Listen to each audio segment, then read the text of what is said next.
1 cup of balsamic vinegar. And then, lagyan natin ng 1 teaspoon ng gelatin. Yan pala yung powder ng gelatin.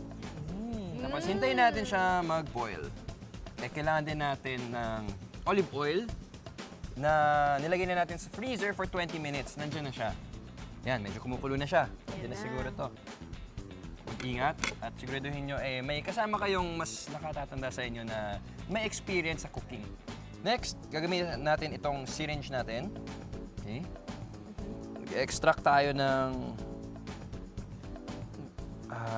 ating mixture. Ginawa natin. Ang balsamic vinegar and gelatin powder. Okay. Ayan na.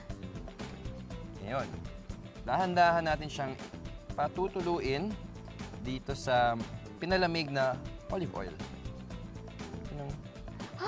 Ito lang. Oh! Astig, ang cute. Nagpo-form Bumibilog ng mga talaga. circle. Oh. Ayan na.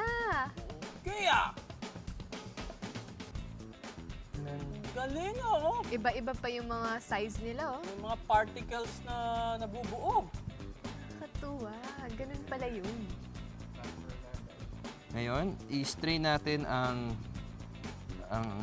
yung oil, transfer natin yung oil para makuha natin ang ating